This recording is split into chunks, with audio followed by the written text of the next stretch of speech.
Glória a Deus por tudo, tá? A Ele toda a honra e toda a glória sempre. O Hugo vai projetar aqui o tema da nossa mensagem. Ali tem, não sei se dá para ver. Pode apagar essas aqui, Hugo, por favor? Consegue? Essa, só um pouquinho. Ali tem uma estrada e está dizendo assim: eu não quero ir. Você já teve vontade de não ir para algum lugar que você talvez tivesse que ir? Creio que sim, né? Às vezes nós vamos ter alguns caminhos que nós não queremos seguir. E vamos meditar um pouco na palavra de Deus a respeito disso. Eu convido você a abrir a sua Bíblia no livro do Êxodo, capítulo 32. Lá no comecinho da Bíblia. Êxodo, capítulo de número 32. Alguns textos vão ser projetados, outros não. Deixa a tua Bíblia aberta, não feche, tá bom? Êxodo, capítulo de número 32. Nós vamos ler do verso 1 ao verso 8.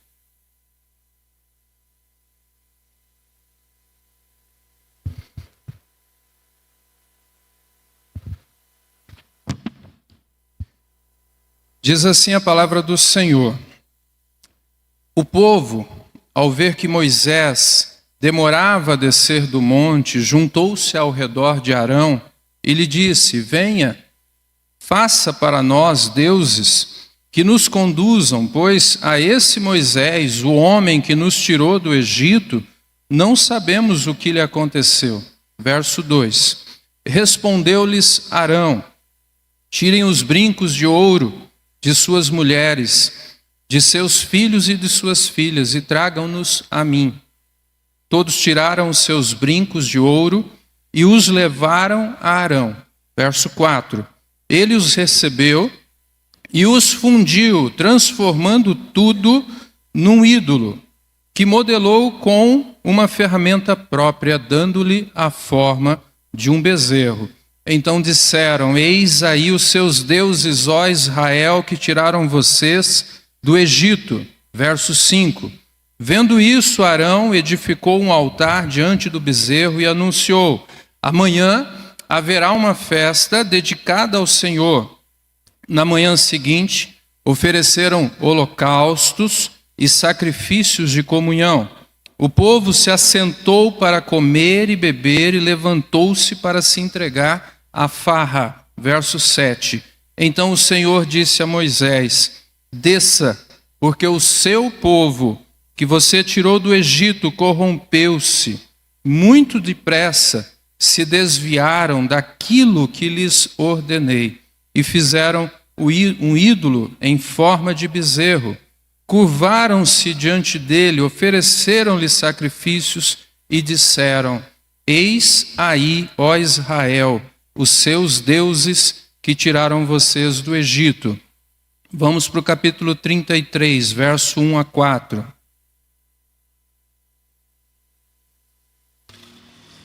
Depois ordenou o Senhor a Moisés: saia deste lugar com o povo que você tirou do Egito, e vá para a terra que prometi com juramento a Abraão, a Isaque e a Jacó, dizendo: eu darei a seus descendentes. Verso 2: mandarei à sua frente um anjo, e expulsarei os cananeus, os amorreus, os hititas, os ferezeus, os heveus e os jebuseus.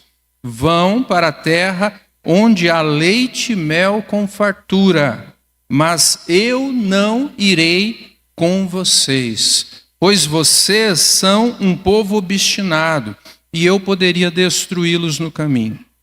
Quando o povo ouviu essas palavras terríveis, começou a chorar, e ninguém usou enfeite algum. Verso 12.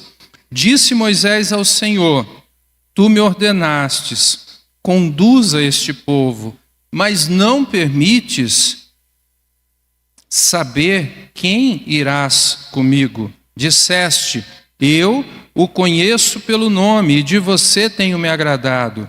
Verso 13. Se me vês com agrado, revela-me os teus propósitos para que eu te conheça e continue sendo aceito por ti. Lembra-te de que esta nação é o teu povo. Respondeu o Senhor: eu mesmo o acompanharei e lhe darei descanso. Então Moisés lhe declarou: se não fores conosco, não nos envies. Como se saberá que eu e o teu povo podemos contar com o teu favor se não nos acompanhares? Que mais poderá distinguir a mim e a teu povo de todos os demais povos da face da terra? O Senhor disse a Moisés: farei o que me pede, porque tenho me agradado de você e o conheço pelo nome. Amém? Fecha os teus olhos mais uma vez. Senhor, muito obrigado pela tua palavra. Ministra, ó Deus, aos nossos corações, por meio da ação do teu Espírito Santo, em nome de Jesus. Amém. Para nós entendermos aqui o contexto, irmãos, Moisés tinha subido ao Monte Sinai para receber de Deus as pedras com os 10 mandamentos escritas pelo dedo de Deus. E lá ele permaneceu 40 dias. E aí o povo, aquele povo, o mesmo povo que havia sido tirado do Egito há pouco tempo atrás, que experimentou os prodígios, que experimentou os milagres de Deus, aquele mesmo povo, povo do Senhor, ele diz para Arão assim: olha, aquele Moisés lá que nos tirou do Egito, eu não sei o que aconteceu com ele. Nós não sabemos. Faça para nós um ídolo, deuses, para que nós possamos adorar. Porque aquele Moisés, ninguém sabe o que aconteceu. E aí a Bíblia nos diz, o texto que nós lemos, que Arão pediu que as mulheres, as crianças, todos trouxessem aqueles brincos de ouro, peças de ouro. E aí ele modelou, a palavra diz, fez um ídolo, fez uma imagem, um bezerro em forma de bezerro. E rapidamente aquele povo que Deus havia tirado pouco tempo atrás, lá do Egito, rapidamente aquele povo estava se prostrando, oferecendo sacrifícios àquele ídolo, adorando aquele ídolo. A Bíblia diz no texto que nós lemos que após fazerem isso, eles estavam se dedicando, a Bíblia usa esse termo, à farra.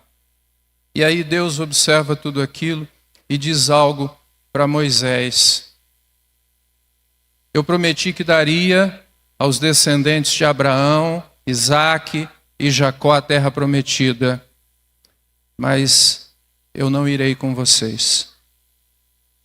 Você já imaginou Deus falando para mim e para você: você pode ir, mas eu não irei com vocês. E a palavra diz que Deus, no verso de número 2 do capítulo 33, ele diz assim: eu mandarei o meu anjo, mas eu não irei com vocês. E no verso 4 do capítulo 33, a Bíblia diz que aquelas pessoas começaram a chorar.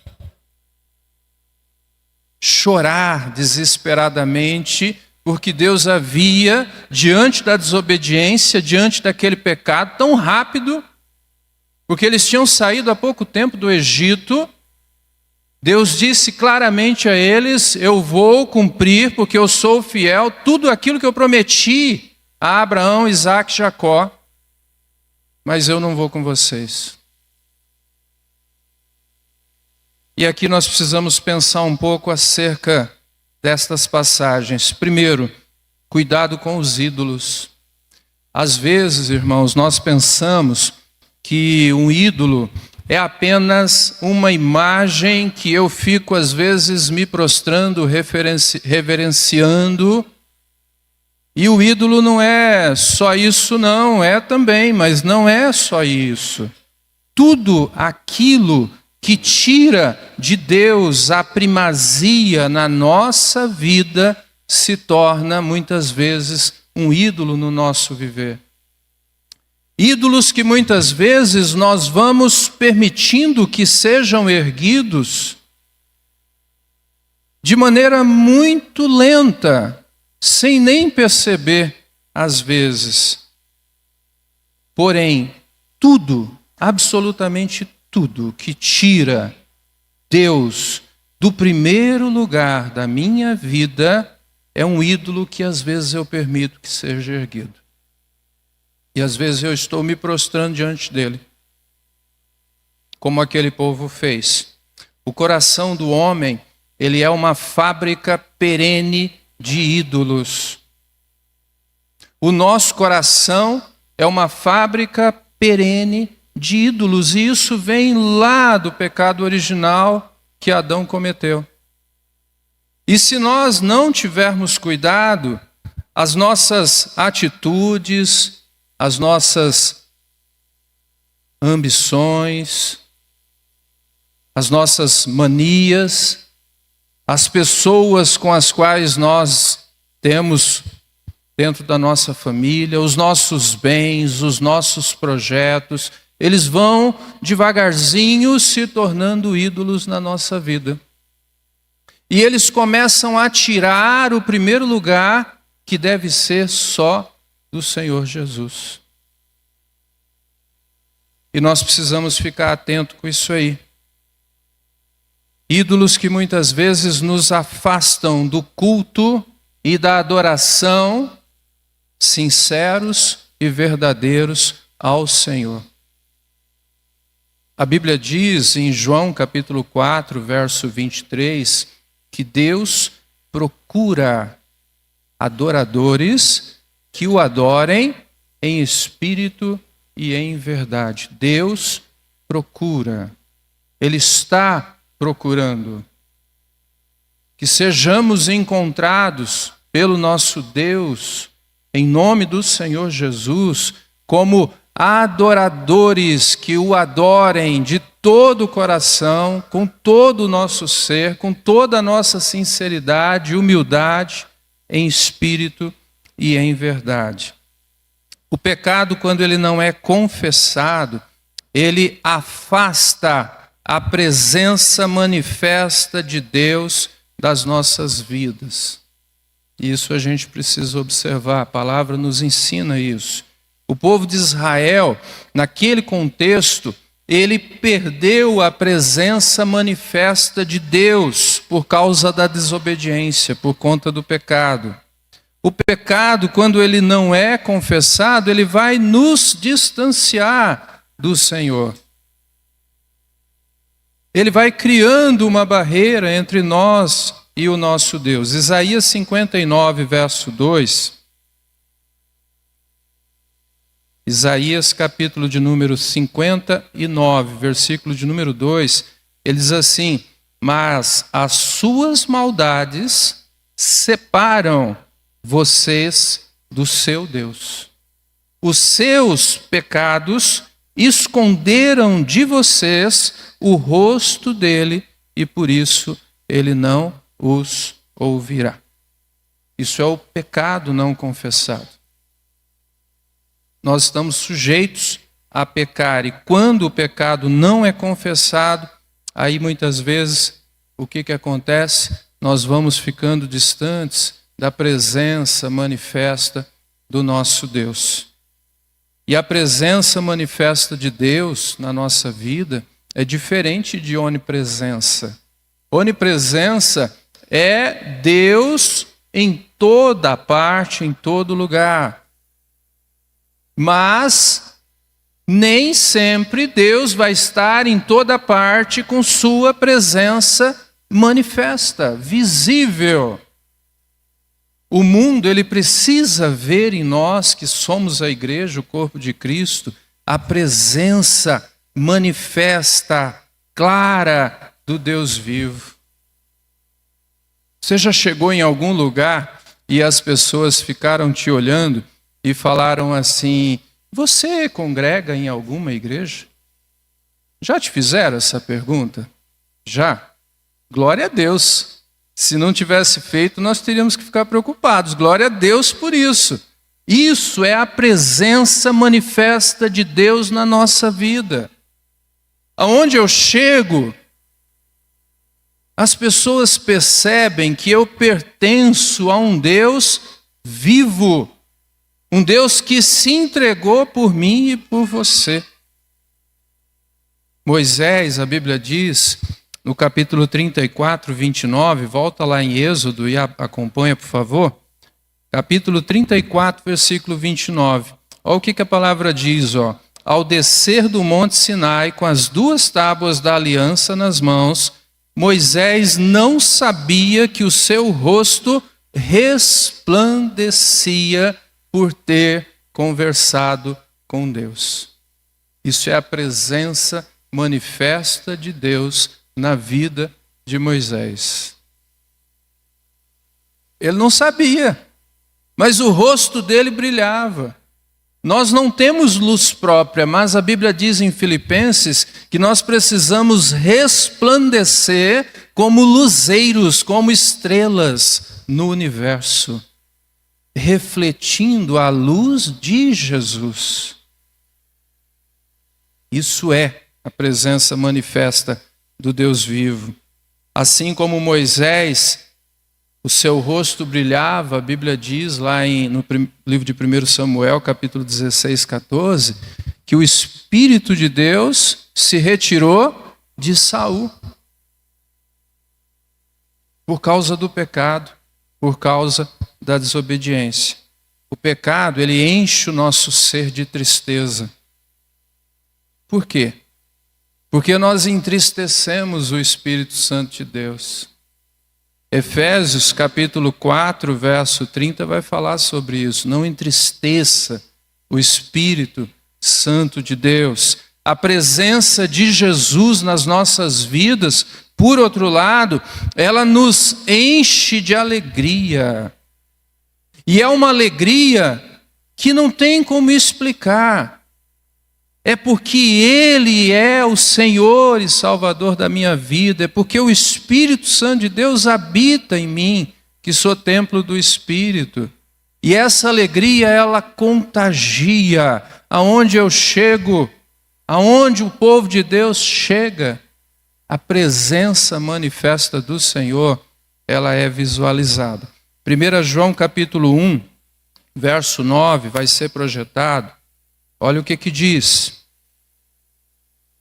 1 João 1,9. Se confessarmos os nossos pecados, Ele é fiel e justo para nos perdoar os pecados e o quê? Nos purificar de toda a injustiça. Não é de uma parte, é de toda a injustiça. O pecado, quando ele não é confessado, ele afasta a presença manifesta de Deus. Porém, quando eu o confesso, não é para o pastor, não é para o líder, não é para o padre, não. É para o Senhor. Quando eu o confesso, para o Senhor, a Bíblia me promete, a Bíblia nos diz que Ele é fiel e justo para nos perdoar e nos purificar em nome de Jesus. A presença de Deus, meus queridos irmãos, é a nossa maior necessidade. Nós cantamos isso agora há pouco. A presença do Senhor é a nossa maior necessidade. Moisés, diante daquele contexto de pecado, de tristeza, ele diz para Deus no capítulo 33 de Êxodo, verso 13, ele diz assim: revela-me os teus propósitos para que eu te conheça. Dá uma olhadinha lá no capítulo 33. Deixa aberto lá. 33, verso 13. Olha o que ele diz. Se me vês com agrado, revela-me os teus propósitos para que eu te conheça e continue sendo aceito pelo Senhor.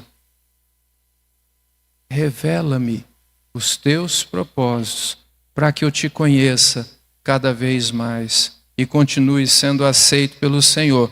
E no verso 12, um pouquinho antes, para a gente nunca se esquecer, Deus diz para ele assim: eu o conheço pelo nome e de você tenho me agradado. Meus irmãos, nunca se esqueça, Deus nos conhece pelo nome. Deus sabe tudo que está lá no nosso coração. Deus conhece o desafio, a luta que eu tenho passado. Deus conhece. Às vezes, nós estamos aqui e não conhecemos a luta que você está passando. Mas Deus conhece. Deus sabe quais são as lágrimas que você derramou. Deus conhece a sinceridade do meu e do teu coração. Deus conhece aquilo que eu preciso antes que eu peça. Antes que a palavra chegue na minha boca, Deus já o sabe. Nunca se esqueça disso.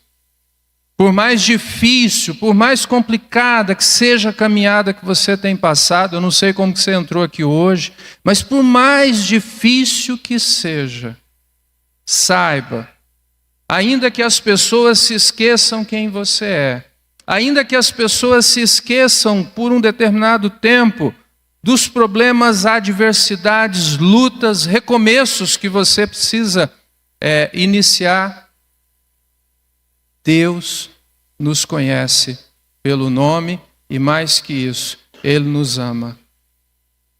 Não se esqueça disso. Ele diz para Moisés, eu conheço você. E Ele diz para mim e para você, eu te conheço. E não apenas te conheço, eu te amo. Não se esqueça disso, meu querido. João capítulo 17, verso 3, ele vai nos dizer que a essência da vida eterna é conhecer a Deus e a Jesus Cristo. Por isso que Moisés falou para o Senhor assim, mostra-me os teus propósitos para que eu te conheça e continue sendo aceito pelo Senhor. E aqui João vai dizer, a essência da vida eterna é conhecer a Deus. Busque conhecer ao Senhor, conhecê-lo de todo o coração, de todo o teu entendimento. Moisés está dizendo aqui, no capítulo 33, verso 15, que nós já lemos, se não fores conosco, não nos envie. Lembra daquele tema que estava lá no início? Aquela estrada? E o tema dizendo assim, eu não quero ir. Todos os caminhos que nós estamos intencionando percorrer, ou nossas famílias estão intencionando percorrer, se o Senhor não estiver indo por este caminho, diga para Ele assim, Senhor, não me deixe ir. Eu não quero ir se o Senhor não for comigo. Que a gente possa refletir em nome de Jesus sobre isso. Os caminhos que eu tenho percorrido, tenho buscado percorrer, os caminhos que eu tenho conduzido como pai, a minha família, você como mãe, a sua família, são caminhos onde o Senhor está indo junto conosco. Se Ele não estiver, diga como Moisés, se o Senhor não for, eu não quero ir. Diga sempre isso, nunca se esqueça. A nossa maior necessidade é a Tua presença nas nossas vidas, Senhor.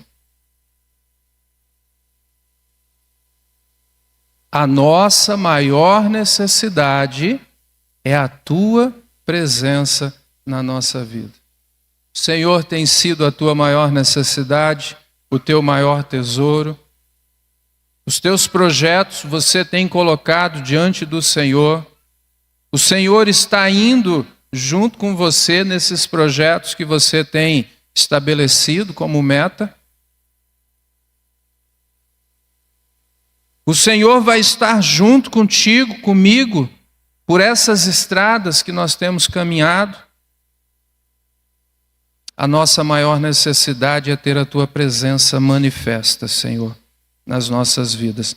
Hoje prega-se em muitos lugares um falso evangelho que diz que Deus está a serviço do homem. Um evangelho sincrético, híbrido, de determinismos. Como se Deus fosse um servo do homem. Onde pessoas muitas vezes vêm em busca de Deus não em busca de Deus e da sua presença, mas em busca muitas vezes das bênçãos que o Senhor dá. E nós precisamos ir em busca do Senhor, não pelas bênçãos, mas por quem Ele é. As bênçãos são consequências de Deus nas nossas vidas. O segredo da nossa vitória é a presença de Deus no nosso viver.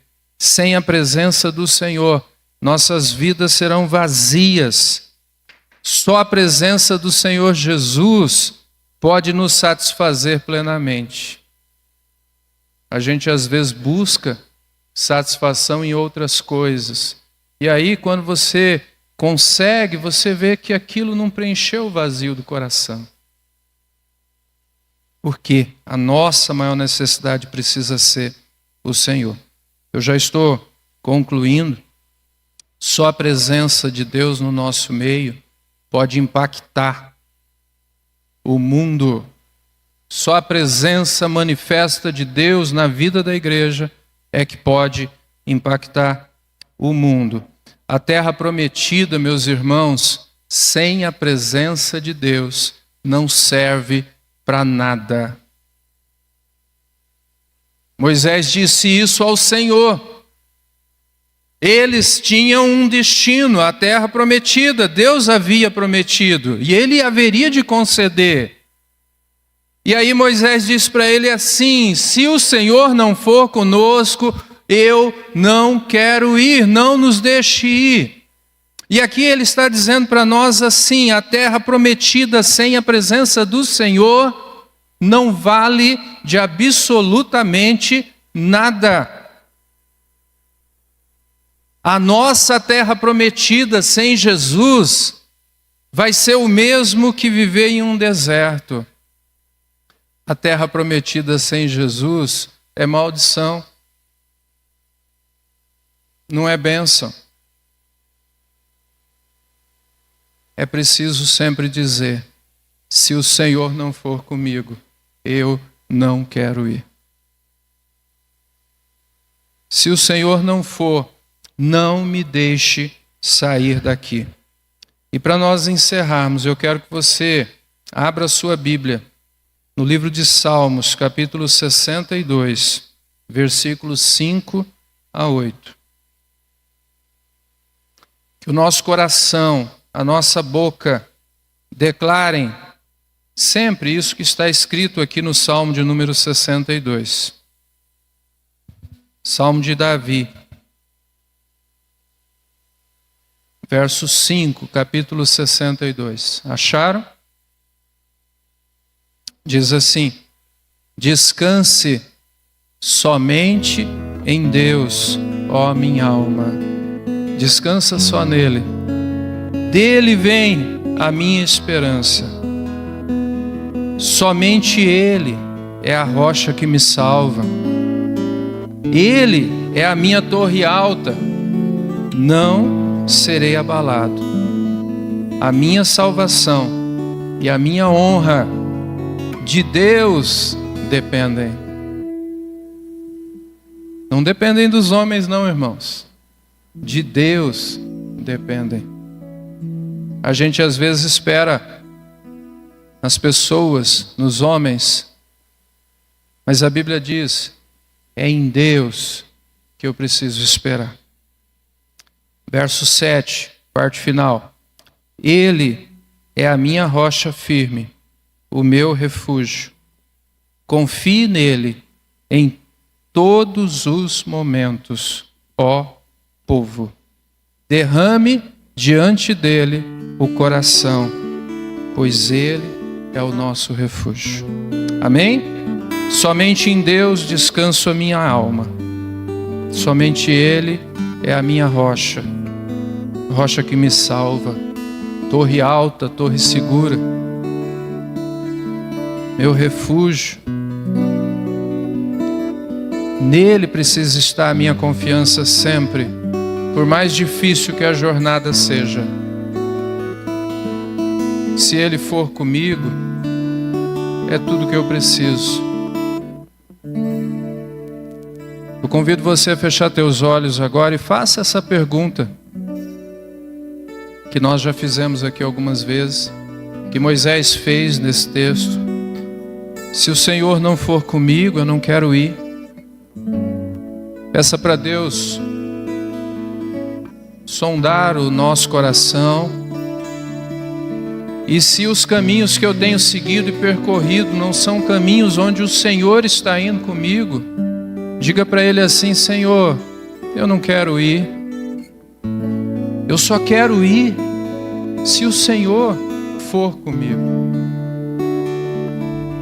Se o Senhor não for, não me deixe sair daqui, em nome de Jesus.